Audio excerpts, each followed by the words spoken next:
we're a waterside dining kind of destination, I guess is what they've become. So primarily grilled fish was our forte when we opened up some 21 years ago. But it's kind of just a waterside grilled fish, steaks, chicken, ribs, just a lot of everything. But we really wanted the grills experience to be a mini vacation. I want people to be able to get away, come out, our business model, is, hey, have a couple drinks, have dinner, and then go home. We've never chased the late night bar crowd. From the early days, I ran a charter boat. I got a degree in finance at UCF, but I just couldn't imagine going to work in a suit and tie and being in an office. So started a charter fishing business. And one of the things when you catch a lot of fish and you clean a lot of fish, you really learn how to hold, prepare, and look for in good fish. I loved to fish growing up. That was my life when I was a teenager, and started mating on some boats, sport fishing boats. And one particular trip, actually mating on a boat down in Venezuela when I was, I guess, in my early 20s. We caught a swordfish. And one of the mates on that boat, I was just a kind of a second guy, cooked this swordfish on the grill when we got in. And I just had never tasted anything like that in my life. And really from that point on, I began to experiment, and the idea of doing a restaurant kind of started getting formulated. One of the first opportunities that really came together was hiring my general manager, Chris Hernkind. He was a guy, it was kind of funny, he was a mechanic. It was his background. I was a fisherman. We had no restaurant experience. His mechanical abilities to fix equipment or to get us out of a situation in the heat of the moment was just such an amazing gift to have him on board. Because let's face it, I mean, in order for any good business to grow and flourish and do well, you have to have good people.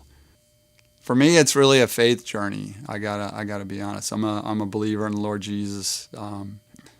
That's who I am. When I look back on everything that fell into place to allow me to get into this position, it's really miraculous. And even the genesis of owning Sunrise Marina and how that happened was just really impossible. The marina that I used to run my charter boats out of was on the verge of bankruptcy. And I ended up getting put in position in the marina, but I had to get a first mortgage in a year's time. And it was right then that a little old couple from Indiana who used to charter me came up and offered to loan me $100,000 unsecured money out of the clear blue. How does that happen? That allowed to get a first mortgage on the marina, but then basically it was a couple years later where he came back and said, "Do you need any more money?" And I said, "No, we're pretty good, but I've always wanted to open a restaurant." And so basically for a couple $100,000, we built the first iteration of grills, which was not much more than a covered deck. There's always challenges in trying to navigate what profitability is. It's funny, people just don't understand in this business that, especially the restaurant business, if at the end of the day you walk out of there with 2 to 3%, net, sometimes that's all you can expect in a given year. And so understanding that,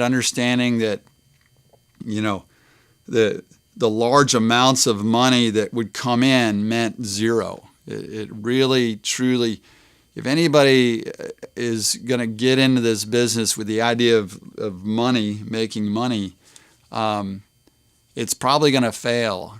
Because if you're looking at that, because you're going to see a lot of money, but you're going to have no idea how little there is left over until years go by and you start to realize. And the hardest thing to navigate in the early years was really the seasonal fluctuations in business. You'd have an amazing run in the March through June timeframe, especially at Port Canaveral, and then your August, through December would just be terrible. And so having enough money to operate at a loss for 4 or 5 months, it was really critical. And We opened the first grills in 1997, learned the formulas that work. One of the things we did stumble onto, though, early on in the days of Port Canaveral, we had a woman come up and say, "Man, I love your place, but your restrooms are really kind of pathetic." And I took that to heart. As the port location was growing, we needed to expand our restrooms. And we put every cent we had into those restrooms. At the time, it was like $70,000 just for the restrooms. But the whole idea of immaculate, done-up restrooms were just something we stumbled onto that has really just resonated with the dining public.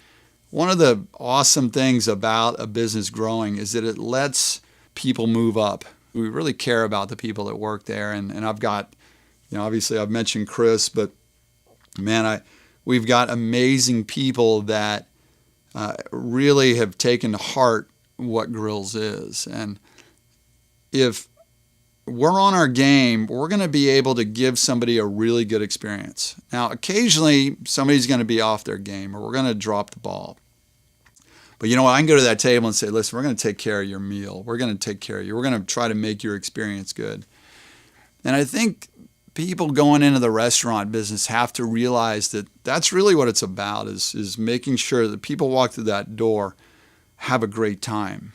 But the bottom line is, if you care about those people that are walking into your door, and that's your mindset, then I think business will follow. And if you relate that to your employees, that hey, it's not about you, it's not about me, it's about everybody that has chosen to walk through our doors.